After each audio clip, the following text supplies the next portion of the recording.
अस्सलाम वालेकुम स्टूडेंट्स। आज का जो हमारा टॉपिक है वो चैप्टर नंबर 4 से सल्फ्यूरिक एसिड है। इस टॉपिक के अंदर हमने मैन्युफैक्चरिंग ऑफ सल्फ्यूरिक एसिड से मुराद हमने इसकी इंडस्ट्रियल प्रेपरेशन पढ़नी है कि जिस प्रोसेस से हम इंडस्ट्रीज़ के अंदर इसको बनाते हैं। सल्फ्यूरिक एसिड की हिस्टोरिकल बैकग्राउंड में अगर देखें तो ये हिस्टोरिकली हमें कनेक्ट करता है मुस्लिम साइंटिस्ट से, जो कि 8th सेंचुरी में जब वो जाबिर बिन हयान ने इसको सबसे पहले बनाया। उसके बाद यूरोप के अंदर अगर देखा जाए तो यूरोप में जो इंग्लिश साइंटिस्ट जो हैं उनमें 14 और 15 सेंचुरी में इसकी कमर्शियल लेवल पर प्रेपरेशन स्टार्ट हुई। मींस फर्स्ट प्रिपेयर्ड जो है वो मुस्लिम साइंसदानों ने किया था 8th सेंचुरी में। उसके बाद कमर्शियली इसका जो एप्लीकेशन, इसकी प्रॉपर्टीज़, इसकी यूजेस का जो स्टडी होने के बाद हमारे पास यहाँ पर 14 और 15 सेंचुरी में सॉरी इसकी कमर्शियल प्रेपरेशन स्टार्ट हुई। It was a called oil of vitriol. Vitriol से मुराद FeSO4 होता है। ये फेरस सल्फेट का जो सॉल्ट है, इसका जो ऑयल है, मींस अगर फॉर एग्जांपल आप FeSO4 को एसिड से रिएक्ट करवाएं तो एक नया जो एसिड बनेगा, तो ये आपके पास यहाँ पर सोल्यूशन फॉर्म में वो ऑयल ऑफ विट्रियोल कहलाता है और वो सल्फ्यूरिक एसिड होता है।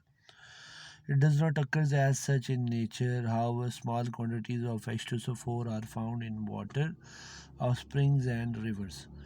ये रिवर्स के अंदर कुछ जो हमारे पास रिवर्स हैं इलाकों के अंदर, दुनिया के अंदर, वहाँ पर बहुत इनकी स्मॉल क्वांटिटीज़ एसिडिक प्रॉपर्टी होने की वजह से पाई जाती हैं। लेकिन नॉर्मली हम कहते हैं कि ये नेचर के अंदर एग्जिस्ट नहीं करता, ये आर्टिफिशियली प्रिपेयर्ड है। लेकिन इसका इस्तेमाल इतना ज़्यादा है कि यूज़ेस की बिना पे, आप कह सकते हैं कि यूज़ेस की बिना पर इसका इस्तेमाल बहुत ज़्यादा है। आ जाते हैं मैन्युफैक्चरिंग ऑफ सल्फ्यूरिक एसिड पर। बेटा, सल्फ्यूरिक एसिड की जो मैन्युफैक्चरिंग है ना, उसमें हम जिस प्रोसेस से सल्फ्यूरिक एसिड को बनाते हैं वो बेसिकली कॉन्टैक्ट प्रोसेस है, और ये मेथड बहुत ही ईजीएस्ट मेथड है जो कि जर्मनी के अंदर निश एक साइंटिस्ट थे, उन्होंने ये डिस्कवर किया था, डेवलप किया था। इसके अंदर ओवरऑल जो रिएक्शन है वो जस्ट शॉर्ट सा एक रिएक्शन है, कैटालिटिक कंबशन है, कि सल्फ़र को ऑक्सीजन से रिएक्शन करवाया जाए और सल्फ़र डाइऑक्साइड बनाई जाए, और फिर सल्फ़र डाइऑक्साइड जो है वो फर्दर डिज़ोल्व करके, डाइल्यूट करके, मैं भी वाटर नहीं कह रहा क्योंकि आगे जाकर मुझे कुछ समझाना है इस बारे में, तो वो डिज़ोल्व करके वो H2SO4 बनाया जाता है डाइल्यूट करके। ठीक है, अब हम इसके प्रिंसिपल पर आ जाते हैं। प्रिंसिपल का मतलब ये होता है कि आप पूरे मेथड को 3-4 लाइनों में या बहुत ही शॉर्ट डिस्क्रिप्शन में एक्सप्लेन कर दें। अब इसमें जो प्रिंसिपल है उसमें SO2 को आपने क्या करना है, बनाना है किससे? आयरन पायराइड से। आयरन जो वो आयरन पायराइड मीन्स FeS होता है, FeS2 की जो ओर्स होती हैं उनको कहा जाता है, या सल्फ़र, प्योर सल्फ़र आप ले लें। तो प्योर सल्फ़र को जब आप बर्न करते हो ना, तो सल्फ़र डाइऑक्साइड बनता है in the presence of oxygen. अब वो जो सल्फ़र डाइऑक्साइड है उसको आपने कन्वर्ट करना है सल्फ़र ट्राईऑक्साइड में in the presence of vanadium penta oxide, जो कि कैटालिटिक प्रॉपर्टीज़ रखेगा और कैटलिस्ट की तरह बिहेव करेगा। अब जो इसकी जो SO3 है, SO3 की बेस्ट एक्सप्लेनेशन SO3 की जो बेस्ट प्रोडक्ट हासिल होगी वो आपको हाई टेम्परेचर पर, लाइक 400 to 500 टेम्परेचर पर हासिल होगी। SO3 की जो फॉर्मेशन है वो फिर आपने जब कर ली, उसके बाद अब आपने उसको H2SO4 में डिज़ोल्व करना है। यहाँ पर वो बात थी जो मैं आपको पहले कह रहा था कि आगे हम पढ़ेंगे कि जब SO3 डिज़ॉल्व है ना, SO3 का अगर आप वाटर के साथ रिएक्शन थोड़ा सा मतलब इमेजिन करें या साइड पे लिखें, तो SO3 प्लस H2SO4 बना देता है। लेकिन हम वाटर के अंदर डायरेक्टली डिज़ोल्व नहीं करेंगे, हम उसको H2SO4 जो मतलब बना रहे हैं ना H2SO4, तो हम H2SO4 बनाने के लिए भी H2SO4 इस्तेमाल कर रहे हैं। तो वो उसकी एक फॉर्म बनेगी ओलियम H2S2O7, और फिर ओलियम जो है उसको आपने डाइल्यूट करना है। देखो H2S2O7 आप समझ लें कि डाई फॉर्म है, बड़ी फॉर्म है। तो जब उसको आप डाइल्यूट करेंगे वाटर्स के साथ, तो आपके पास यहाँ पर ओलियम डाइल्यूट हो जाएगा और H2SO4 जो है वो कंसनट्रेटेड आपके पास हासिल हो जाएगा। ठीक है, यहाँ पर अब प्रोसेसेस पे आते हैं। हमारे पास 3 प्रोसेसेस हैं मेन। ए सल्फ़र बर्नर है जिसके अंदर सल्फ़र डाइऑक्साइड बनाएंगे, दूसरा प्योरीफाइंग यूनिट है, और तीसरा जो सी है ना वो कॉन्टैक्ट प्रोसेस है, और डी जो है वो है एब्जॉर्प्शन यूनिट। ये लास्ट होगा जिसमें हमने उसको वो डाइल्यूट करना है, इसको अलहदा पॉइंट भी बना सकते हैं। अब बेटा हम वन बाय वन इसको पढ़ते हैं कि सल्फ़र बर्नर बेसिकली क्या है। सल्फ़र और आयरन पायराइड जो है ऑक्सीजन की मौजूदगी में आप देख सकते हैं दोनों रिएक्शंस डिफरेंट है, लेकिन दोनों के अंदर प्रोडक्ट सेम है, SO2 जो सल्फ़र डाइऑक्साइड है वो मौजूद है। उसके बाद प्योरीफाइंग यूनिट में आपने SO2 को लाइक 10 से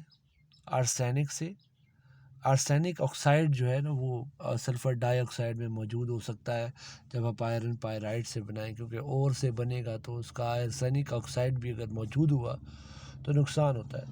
तो ये आप डस्ट रिमूवर से, कूलिंग पाइप से, स्क्रबर से, ड्राइंग टावर से, आर्सेनिक प्योरीफायर से और टेस्टिंग बॉक्स, ये जो सब इसके पार्ट्स हैं, इनके ज़रिए आप SO2 को प्योरीफाई कर रहे हैं। बेसिकली देखिए, डस्ट से आप डस्ट पार्टिकल को रिमूव करते हैं, कूलिंग पाइप से आप कहते हैं जो उसका टेम्परेचर कूल करते हैं, ठीक है, और फिर कहते हैं जब वो उसको जो कूल्ड गैस है उसको आपने वाटर के स्प्रे से कहते हैं जब वो उसको वॉश करना है, क्योंकि SO2 और वाटर आपस में सॉल्युबल नहीं है तो वो इजीली वॉशेबल है।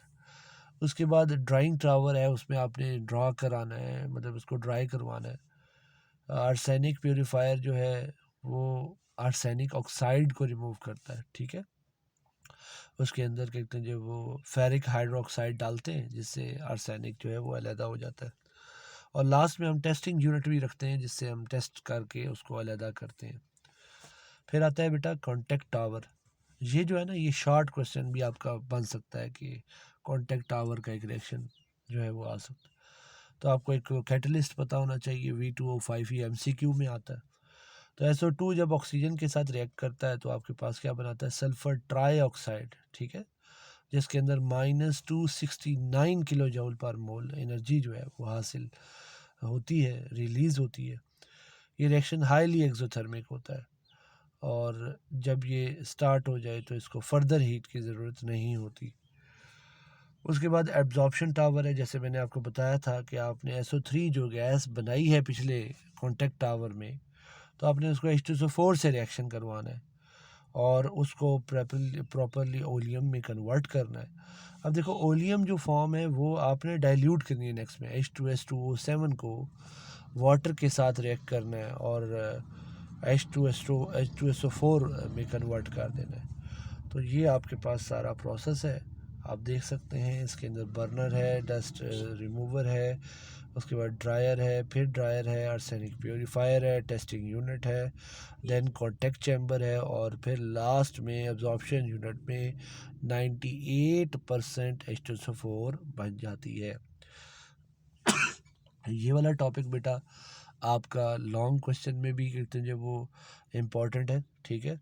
तो आपने इसको लॉन्ग के तौर पर भी इसकी मैन्युफैक्चरिंग याद करनी है, और शॉर्ट के तौर पर कुछ जो एब्जॉर्प्शन यूनिट और इस कॉन्टैक्ट टावर के, या what is the principle of manufacturing contact process, ठीक है। कॉन्टैक्ट प्रोसेस का प्रिंसिपल आ सकता है और आया हुआ भी है, ठीक है। और एक और क्वेश्चन नोट कर लें, आपके एक्सरसाइज का क्वेश्चन नंबर 7 का B पार्ट है, और वो बेटा है कि why SO3 is not dissolve directly into water. ठीक है, अभी आपने SO3 को H2SO4 में डिज़ोल्व करके ओलियम बनाया था, तो आपने उसका आंसर में जो चीज़ मेंशन करनी है वो बेसिकली है because the reaction is very exothermic. SO3 और वाटर का रिएक्शन बहुत ज़्यादा एक्सोथर्मिक होता है। उसको प्रिवेंट करने के लिए हम पहले H2SO4 से ओलियम बनाते हैं और फिर ओलियम के अंदर वाटर डालते हैं। ठीक है, थैंक यू बेटा, आज का इतना ही लेक्चर है, इंशाल्लाह नेक्स्ट लेक्चर में मिलते हैं।